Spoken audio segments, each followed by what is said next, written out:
Seja bem-vindo a mais um Ensino Fiel, o programa semanal de ensino bíblico e teológico gratuito do Ministério Fiel.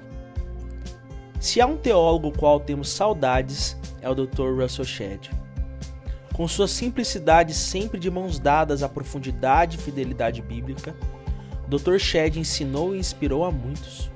O episódio de hoje é uma palestra ministrada por ele em nossa Conferência Fiel Pastores e Líderes, onde ele nos ensina as marcas de um verdadeiro avivamento, as quais podemos ver na Bíblia e também ao longo da história da igreja.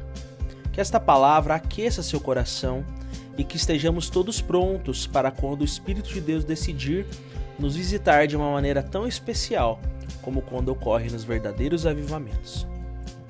Avalie ou curta este episódio na plataforma onde estiver nos acompanhando e também nos ajude compartilhando com seus familiares, amigos e igreja. Ensino Fiel, episódio 85. O que é um verdadeiro avivamento? Com o Dr. Russell Shedd, palestra da Conferência Fiel Pastores e Líderes 2015. Conferência disponível na íntegra em nossa plataforma Fiel Digital, onde você também encontra centenas de e-books da editora Fiel, mais de 100 cursos e todas as mensagens de nossos 40 anos de conferências. Acesse fieldigital.com.br e faça já a sua assinatura. Nosso tema nesta manhã: aviva-nos, e invocaremos o teu nome.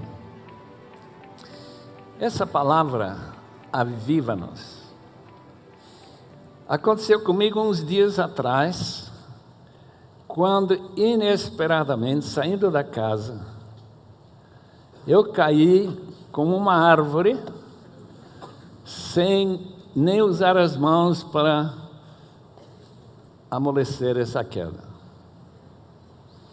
Quando acordei, 1 minuto, 2 depois, sangue por todo lado. Eu não senti que estava no céu, mas também não senti que estava na terra. Parece que estava em limbo. Se isso acontecer esta manhã, não chorem.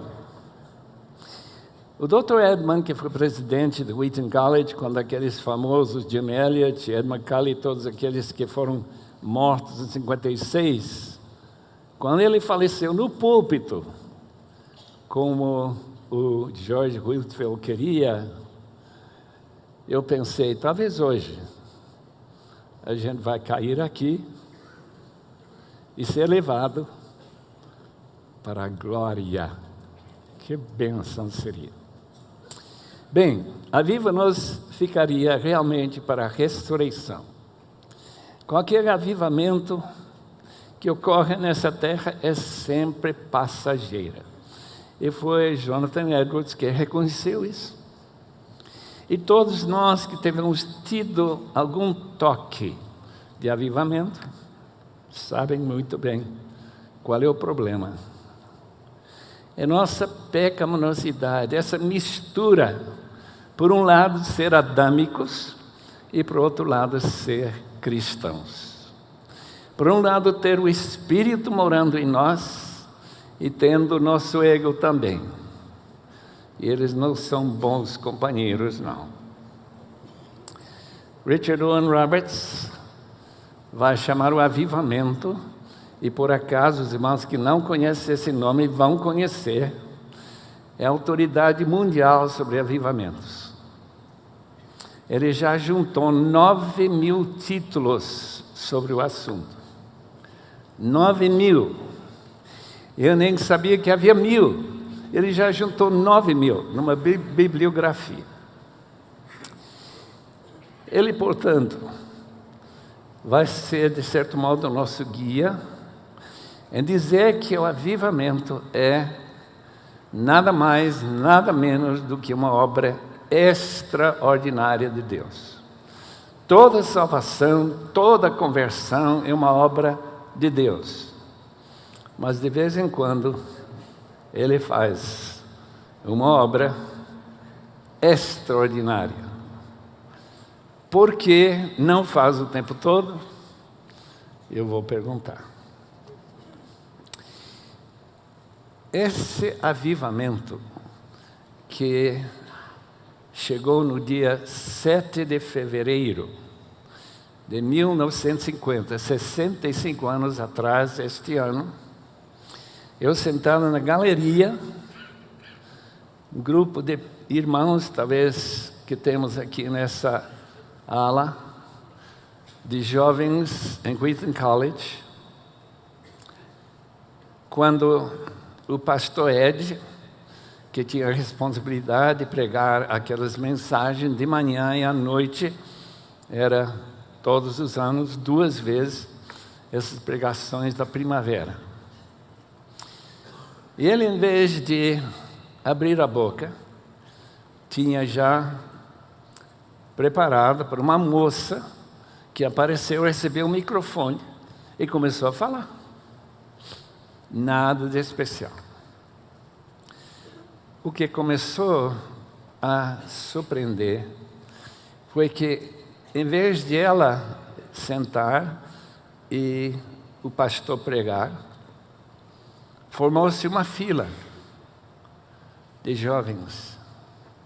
E logo percebemos que Deus estava fazendo uma obra fora de normal. Por quê? Porque as lágrimas começam a correr. Jovens orgulhosos, pessoas se arrependendo, pessoas se dedicando as suas vidas a Deus. E a fila, em vez de diminuir, foi crescendo. E finalmente mandou que sentassem atrás da gente, lugar para 280 pessoas. Encheu-se. Passou a noite inteira, o dia seguinte inteiro, sem aulas, a noite seguinte, e finalmente começa a diminuir esse fogo celestial e a gente voltou para a normalidade. Eu lembro uma pessoa que falou comigo nessa ocasião, disse: esse negócio de avivamento é apenas emoção. Eu nem sei como respondi, mas eu sei de uma coisa, que aquele avivamento fez uma diferença em muitas vidas. Qual foi a diferença? A diferença de que dessa turma saíram mais de 500 missionários espalhados no mundo, que deram suas vidas para chegar nas tribos, para aprender línguas, para traduzir a Bíblia e falar com Deus. Disse o Edwin Orr, que era a autoridade mundial antes de Richard Owen Roberts, ele, em um dos seus livros, diz que avivamento logo se desemboca em missões. Missões que requerem tanto sacrifício, especialmente para quem vão trabalhar na selva, aquelas pessoas que vão para um país hostil, pessoas que vão para lugares onde ninguém quer que você esteja lá, e ainda vão lá para dar oportunidade para aqueles que nunca tiveram essa oportunidade de ouvir a palavra de Deus. Avivamento é uma obra que tira aquele sentimento: eu preciso me proteger, eu preciso de conforto, eu preciso de segurança, eu preciso de tudo, para criar em nós um sentimento que eu não preciso nada senão Deus, que Ele irá comigo para qualquer lugar, e Ele me dará essa satisfação que todos nós exigimos dEle. Avivamento refere à realidade da igreja revestida do poder de Deus. Quer dizer, é poder espiritual, poder que toca corações, que cria avivamento. E avivamento sempre tem suas raízes no arrependimento. Não havendo arrependimento, não há avivamento. Martyn Lloyd-Jones acrescentou mais um fator que eu achei joia. Um pai caminhando com seu filho de 3 anos, 4 anos.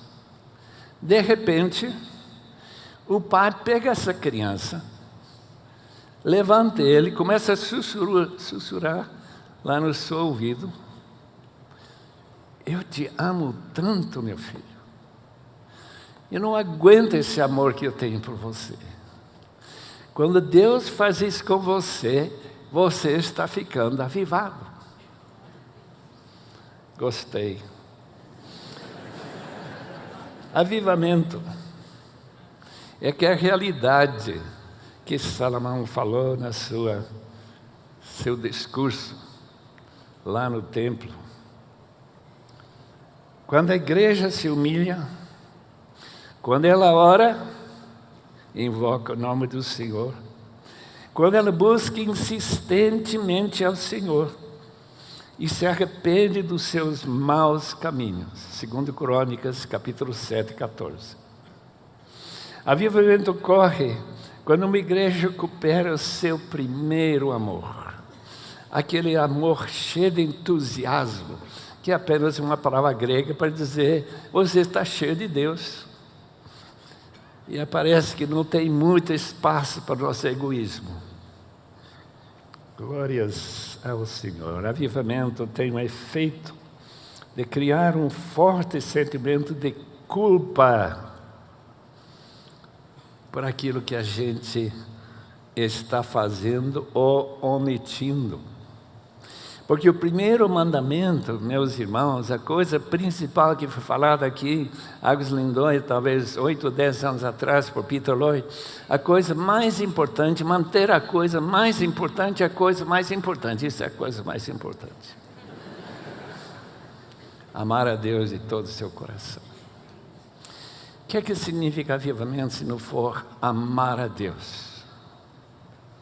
Qualquer outra descrição, de certo modo, falha num ponto, que talvez não cria esse sentimento de realmente amar a Deus. Quem ama alguém, seja uma pessoa do sexo oposto, seja uma pessoa com quem você está casado muito tempo, como George Miller, que olhava para Mary, sua esposa, ele fica derretido cada vez que olhava para ela. Que isso? Nunca se acostumou. Porque ele entendia a realidade do amor. Amar a Deus, cada momento eu penso nele, penso naquilo que acabamos de cantar, que ele teve, por um impulso que eu não sei explicar nunca, de escolher e dar-lhe as condições de vir até Ele. Avivamento tem poder de quebrantamento. Naquele avivamento de Wheaton College, 65 anos atrás, ninguém podia deixar de notar que orgulho deu lugar para o quebrantamento.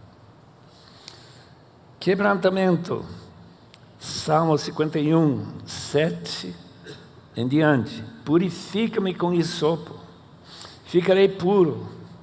Lava-me o mais branco do que a neve serei. Faz-me ouvir de novo júbilo de alegria. E os ossos que esmagaste exultarão. Não sei como que osso exulta, mas exulta. Esconde o rosto dos meus pecados e apaga todas as minhas iniquidades. Cria-me um coração puro, Deus, e remova dentro de mim um espírito estável. Não me expulse de tua presença, nem tires de mim o teu Santo Espírito. Devolve-me a alegria da tua salvação. Sustenta-me com espírito pronto a obedecer. Então ensinarei os teus caminhos aos transgressores, para que os pecadores se voltem para ti. Em outras palavras, avivamento é contagioso. Em 1950, outras escolas evangélicas, né? Começam a sentir esse mesmo poder do avivamento. Aquele repórter, porque foi notícia de manchetes em toda a América, ele veio para falar, ou talvez ridicularizar aquilo que estava acontecendo. Coitado, se converteu. O que ele vai escrever para a Tribuna de Chicago? Sacrifícios que agradam a Deus são espírito quebrantado. Eu não sei se os irmãos foram quebrantados esta semana, mas a gente foi desafiado a receber alguns golpes de quebrantamento aqui. Por isso que eu volto para casa cheio de alegria que eu vim, que eu fui convidado, que já era um grande privilégio. O movimento estudantil, que pouca gente fala hoje, começou mais de 100 anos atrás, uns 130 anos atrás, que George Whistler, pensando naquele primeiro movimento missionário dos Estados Unidos, da América, há 200 anos atrás, em que 5 alunos se reuniram debaixo de uma pilha de feno, numa chuva, para ficarem sequinhos, e eles começam a pensar: precisamos levar o Evangelho para a Índia e para outras terras que não têm oportunidade. E Adoniram Judson foi um deles, aquele famoso missionário. Os irmãos devem ler sobre essa vida, quando querem saber como que a vida missionária era. Hoje não é mais assim, não. George Whistler, talvez 60 anos depois, 70 anos depois, está rogando a Deus: faça de novo. Ele se ajuntou com Roberto Speer e mais um outro homem que ficou famoso no grande congresso, o primeiro congresso missionário da história, Edimburgo, 1910.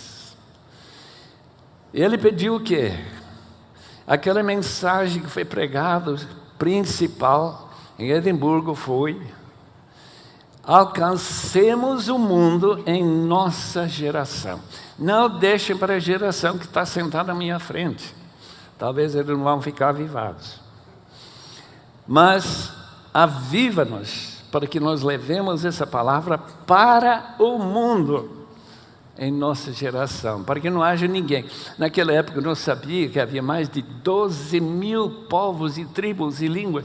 Eu não tinha a mínima ideia sobre isso. Eles apenas achavam que se chegariam em todos os países e pregariam o Evangelho seria suficiente. Irmãos, eles foram para escolas, universidades e pregaram. Esses 13 irmãos e quem mais eles podiam recrutar. Resultado: 100 mil cartões com a seguinte dizer: eu vou para o campo missionário se Deus não me impedir. Daqueles 100 mil, se conta o movimento maior missionário que já houve em toda a história. 20.500 missionários saíram de Inglaterra, de Alemanha, dos Estados Unidos, para levar o Evangelho há mais de 100 anos atrás. E essas bases de que nós estamos aqui desfrutando foram lançadas naquela época. Eu fico admirado. Talvez Jesus vai demorar mais uma geração, eu não tenho ideia. Porque muitos sinais indicam que ele vem logo, né? Mas tem um sinal que ainda não se cumpriu.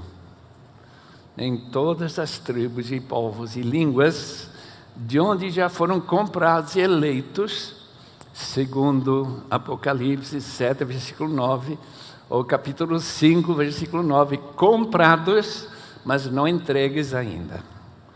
Talvez os irmãos ou seus filhos estão levando essa maravilhosa palavra para eles.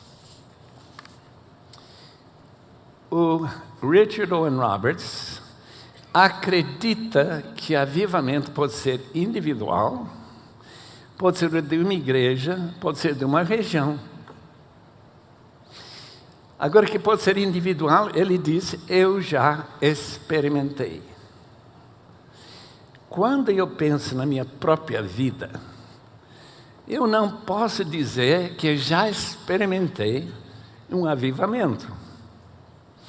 Pelo menos não no sentido, nos moldes que normalmente se imagina. Eu nem fiquei naquela fila. Eu estou meio triste por causa disso. Eu não posso dizer para os irmãos, eu saí da galeria, ficou lá na fila. Quer dizer, avivamento pessoal, aquela ideia de ser arrebatado, ter uma visão do céu, uma visão de Deus, um sentimento no coração, que se Deus é tão maravilhoso, que Ele venha se revelar para mim, que Ele crie dentro do meu coração amor, que não tem limites, e que se Ele pedir que eu vou para Timbuktu, já sabe onde que fica, né? No meio da Saara, eu iria. Esse tipo de mudança que nós precisamos. Não é somente para invocar o seu nome, mas para oferecer-nos a Deus. Mas é, Senhor, o que é que Tu queres que eu faça? Não foi isso que Isaías, capítulo 6, depois da purificação dos seus lábios, ele tem condições de falar de Cristo para aquele povo rebelde. Efeito duradouro do avivamento. Um dos avivamentos que tocou em homens como Whitefield e Wesley e muitos outros foram os morávios. Todos aqui devem ter ouvido falar do avivamento que ocorreu em agosto, 13 de agosto de 1727. Impressionante, irmãos, que aquele povo de refugiados da Checoslováquia, estando com o conde Zinzendorf no seu condado, na Saxônia, na Alemanha, veja lá, quase 300 anos atrás, eles chateados, porque não podemos voltar para nossas terras e continuar a nossa vida. Temos que reunir todos os dias para um culto. De repente, sem ninguém antecipar, talvez o conde von Zinzendorf estava orando insistentemente para Deus mudar a atitude. De repente, o Espírito fez a mudança que mudou a minha história e a sua. Aqueles, eu não sei, havia 300, 400, aqueles morávios vindo daquela região da Checoslováquia, estão agora rogando o conde 3 reuniões por dia. Crianças estão se ajoelhando, começando a orar. Crianças que normalmente não sentem nada desse mundo espiritual, a não ser em casos muito especiais. Missionários começam a sair, chegam lá entre os esquimós, chegam lá na África, alguns se tornam escravos no Mediterrâneo, melhor, no Caribe, e lá eles começam a cortar cana junto com os negros, porque eles estão tão felizes em poder servir a Deus e contar as alegrias. Eles chegam a viajar com João Wesley, e Wesley não podia entender como esse povo, numa tempestade em que provavelmente não vão sobreviver, eles estão totalmente calmos, não entendem.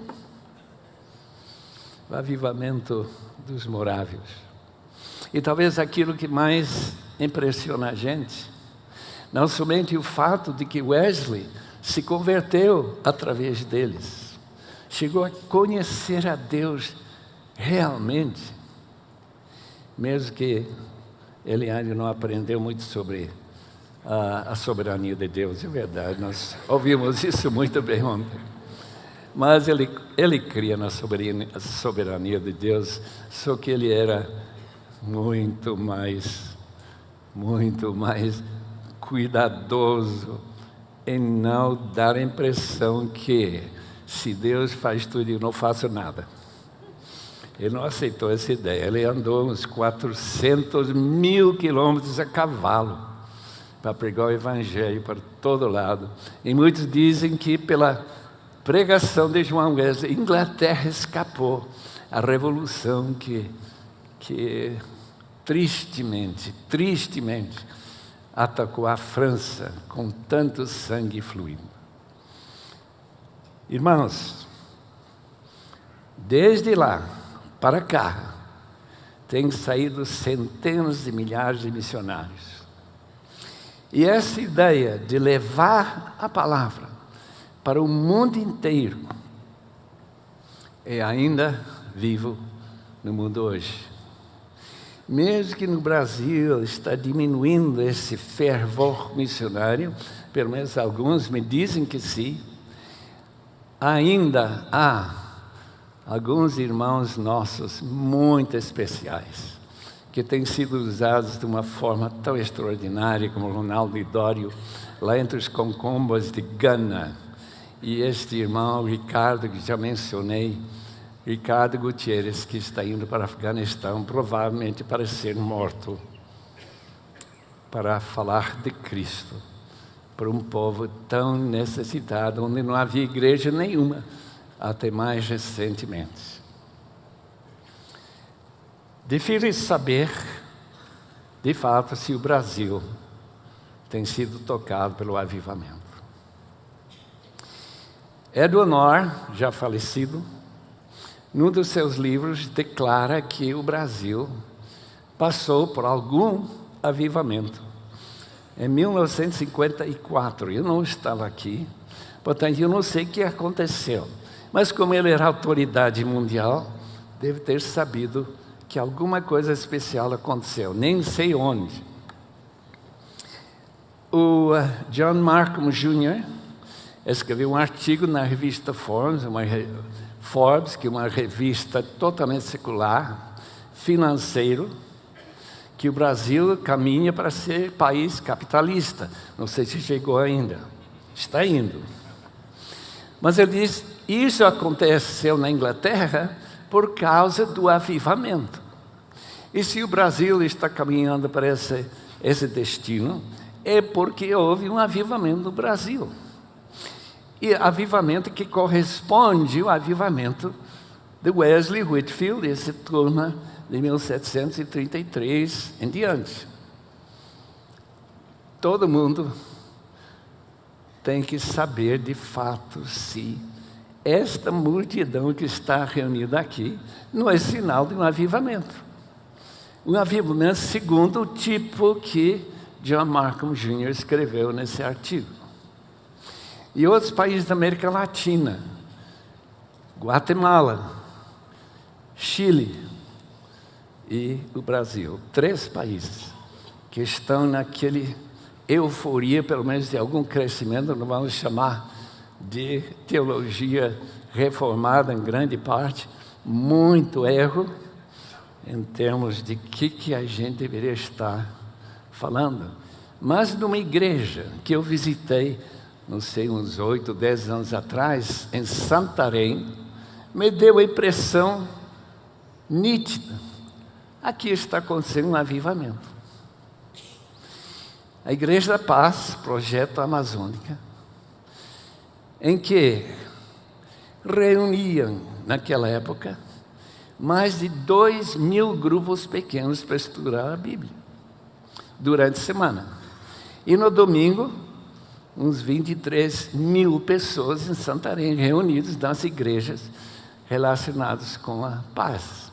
Eu tive o privilégio de tentar ensinar algo para aquela turma, que eram os líderes daqueles grupos pequenos. E encheram aquela igreja, tinha lugar para 1.000 pessoas, 2 vezes, numa terça-feira à noite. Disse, eu nunca vi uma coisa dessa na minha vida inteira. Além do mais, é uma igreja evangelística.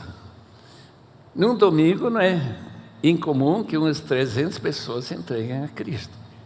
E além do mais, ele com seus barcos, tem fábrica de barcos, e levando, também produzindo na sua fábrica, filtros que transformam a água dos rios, dos ribeirinhos, água em potável. E quando eles deixam lá, eles voltam para falar de Cristo, e o resultado é a abertura para o Evangelho.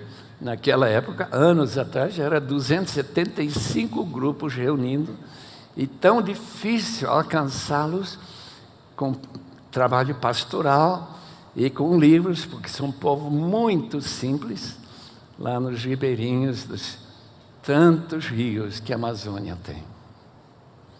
Seria um avivamento, talvez.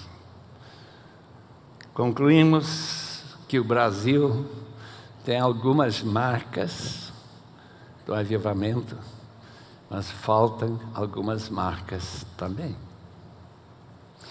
Eu senti justamente isso na minha própria experiência.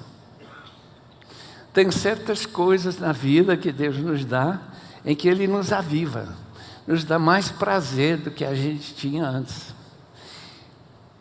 Em ler a palavra, em buscar o sentido da palavra, aplicar a minha própria vida e tentar repassar para os outros,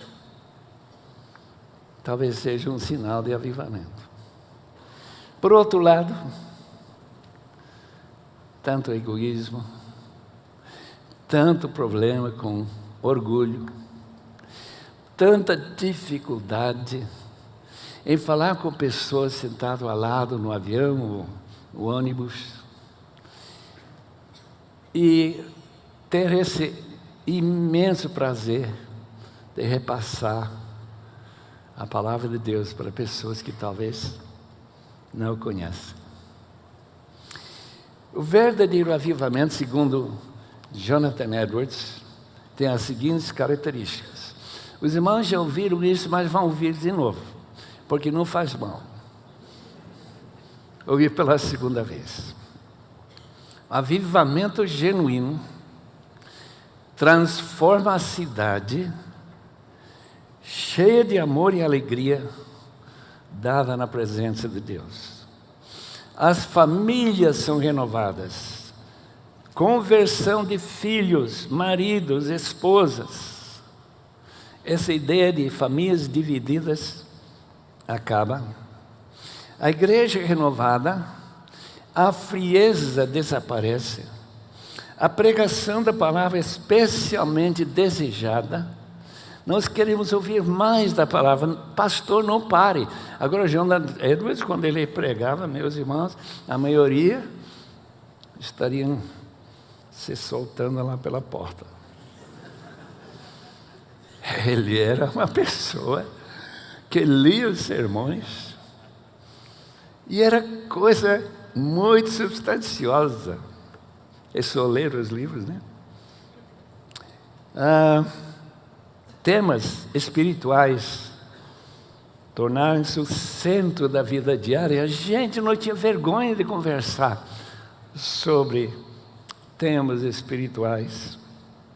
Pessoas de todas as idades se convertem, não é apenas crianças.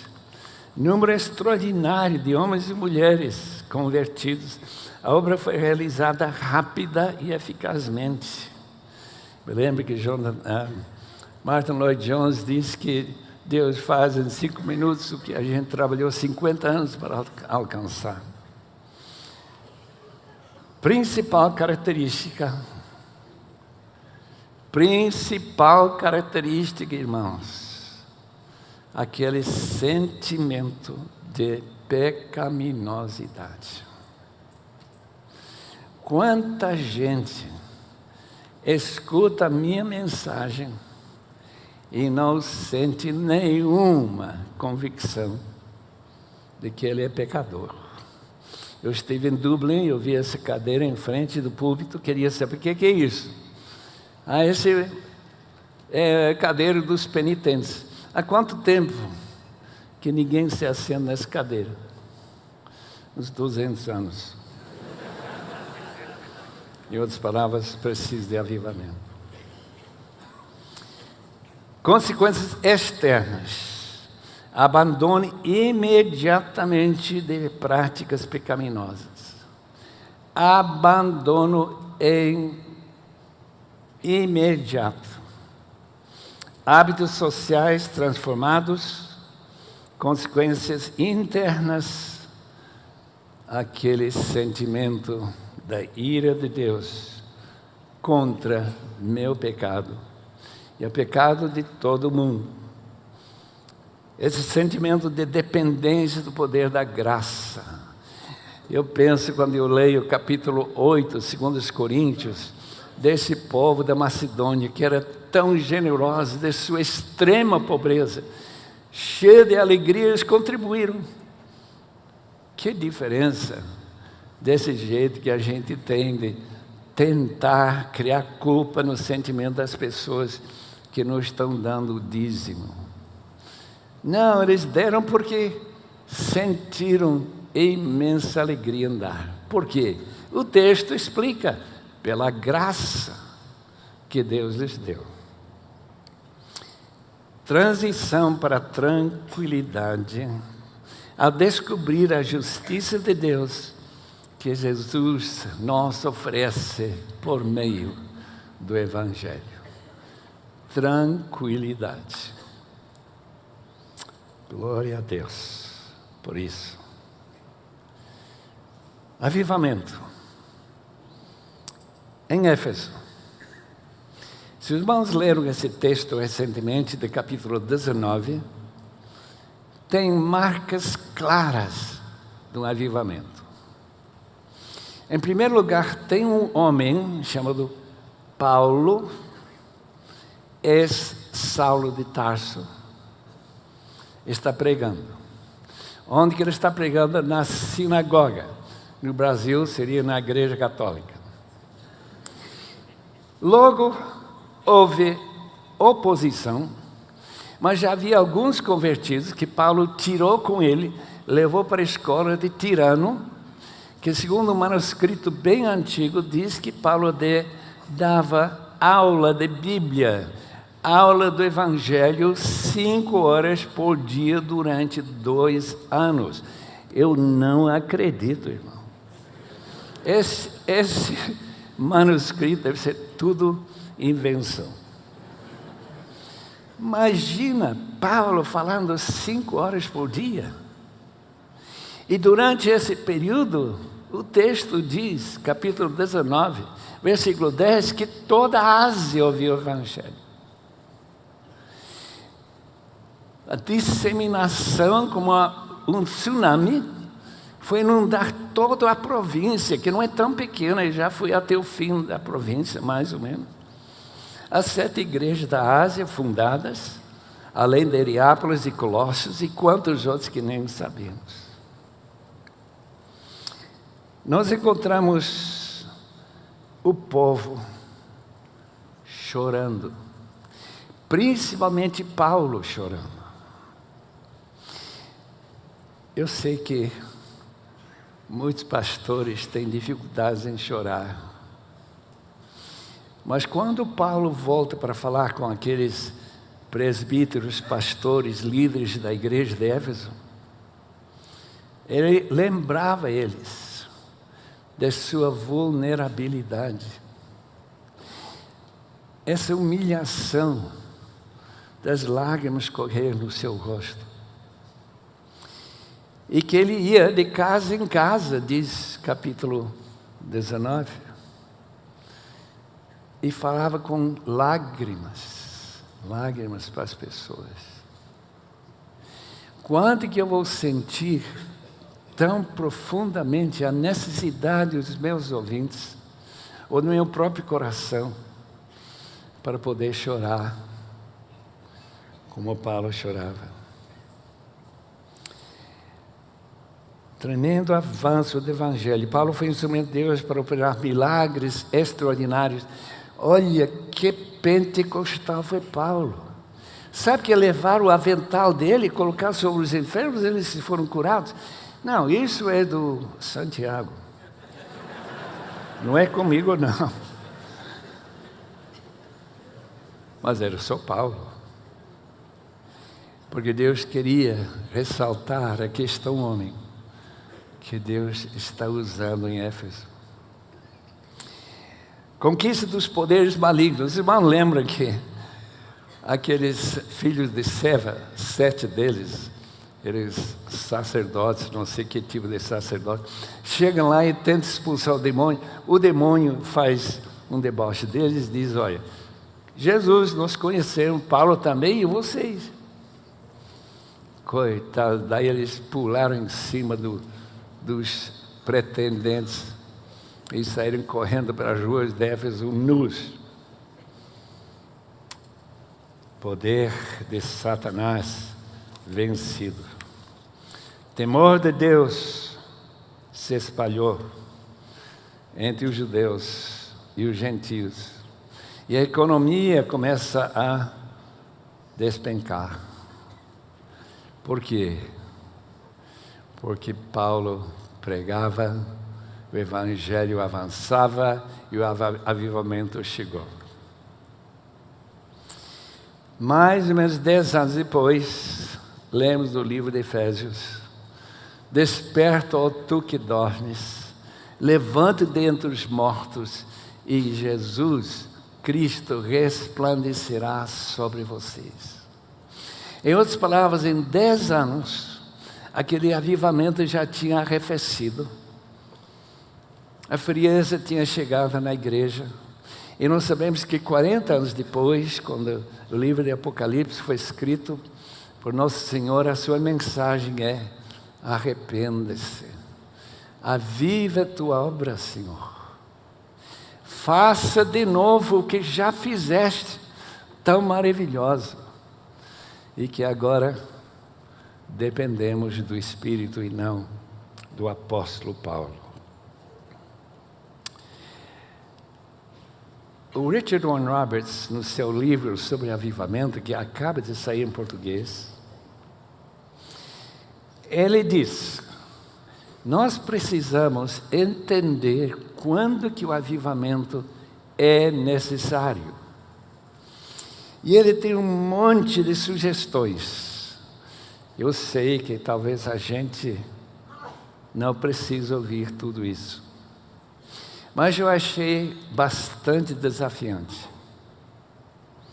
Por exemplo, quando a oração cessa de fazer parte vital da vida da igreja e dos seus membros, quando a oração é mais de reza, é mais esse tipo de oração que a gente faz antes de colocar o garfo na boca, bem rapidinho. Quando a busca pela verdade bíblica diminui, e os cristãos estão todos contentes com as verdades já adquiridas. Quando os fatos do Evangelho se mantêm de maneira externa, sem aplicação à vida dos indivíduos. Quando o ensinamento sobre as coisas eternas não penetra o coração dos ouvintes. A formalidade caracteriza a igreja. Eu estive na igreja de Escócia pastoreando durante uns meses, aguardando a aceitação da tese. E o que me chamou tanta atenção, meus irmãos, como a igreja começou a encher de novo. A igreja tem se esvaziado durante os anos anteriores por causa do formalismo. Mas quando a gente começa a escutar a palavra, eles ficam mais animados. E ainda que não sabe o que significa, você está salvo? Eles dizem, você fala como Billy Graham. Não quero que eu tinha poder de Billy Graham, apenas que eu falava que a gente precisa se converter. Todo mundo achava que já era cristão. Quando ensinamento sobre as coisas de maior importância não penetra o coração. Quando os cultos da igreja não são motivados de alegria e prazer, quando as conversas sobre coisas espirituais são superficiais e criam vergonha, quando esportes, recreação, entretenimento tomam um lugar amplo e necessário no estilo da vida, quando pecados do corpo e da mente podem ser praticados sem nenhum reboliço ou problema com a consciência, quando a aspiração pela santidade na imagem de Cristo não tem lugar dominante na vida e pensamento do cristão, quando a aquisição de dinheiro e posses materiais se torna uma preocupação central na vida, quando é possível pronunciar as palavras dos cânticos do culto sem envolver o coração, quando divisões entre os irmãos da igreja não preocupam os membros, não acham pena, não é motivo de oração, quando é possível assistir filmes depravados e programas de TV, ou ler artigos imorais de revistas ou novelas sem desistir ou sentir-se ofendido. Quando não se sente tristeza com a falta de poder espiritual, a gente está cumprindo o seu dever, mas não sente tristeza pelo fato que ninguém sente convicção de pecado. Ou como ouvimos ontem à noite, que não saiu da igreja com temor de Deus no coração. Quando falta música na alma, cânticos no coração, quando se ajusta prazerosamente ao estilo de vida do mundo, quando é possível ouvir dos povos não alcançados pelo Evangelho, sem sentir qualquer desejo de orar ou contribuir, ou muito menos mandar meu filho para lá. Irmãos, todos sinais da grande necessidade desta oração do Salmo 80, 18, aviva-nos, e invocaremos o teu nome. Que Deus seja misericordioso conosco. Quando que podemos esperar um avivamento? Quando a situação no mundo piora. Eu acho que o dia do avivamento está para chegar no Brasil por causa, segundo Richard Owen Roberts, quando a situação econômica se torna bastante precária, quando problemas políticos e possível agitação dentro do país leva as pessoas a orar. Quando o clima moral vai lá embaixo, fundo do poço, porque não podemos esperar avivamento, falta simplicidade. E acima de tudo, fé. A palavra de Deus ensina que sem fé, Deus não somente não escuta a nossa oração, mas Ele não faz aquilo que a gente pede. Porque não temos fé. Eu estive lembrando esta manhã daquele homem que trouxe seu filho para os discípulos. Aqueles 9 discípulos mandaram aquele demônio sair daquele rapaz. E o demônio não fez nada. O que é isso? Esse demônio é duro.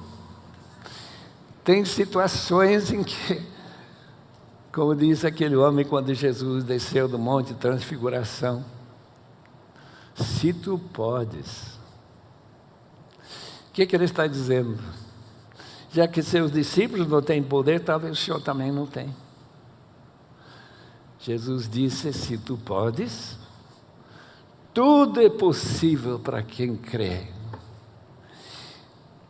Eu estive na igreja de Miramar, alguns meses atrás, do pastor Jean, em João Pessoa, Paraíba.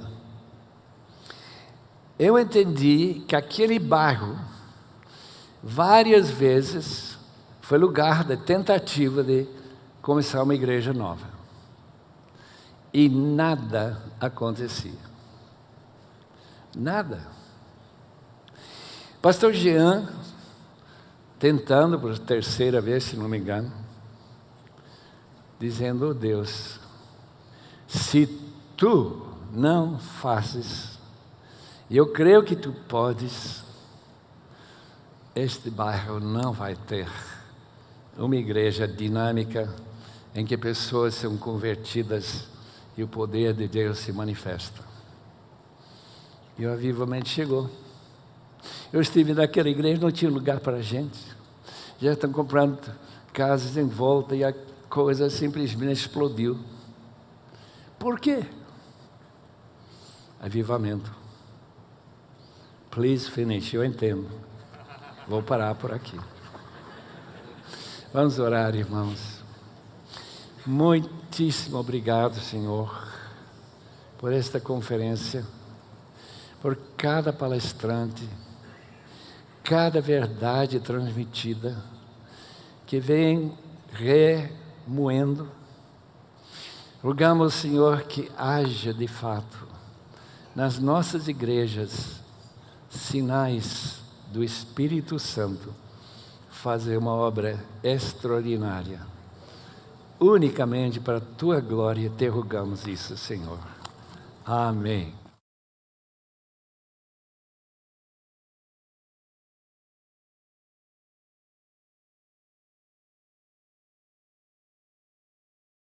Obrigado por ter nos acompanhado em mais um episódio do Ensino Fiel. Não se esqueça de avaliar ou curtir este episódio e de compartilhar também com outros irmãos. Até a próxima. Que Deus te abençoe.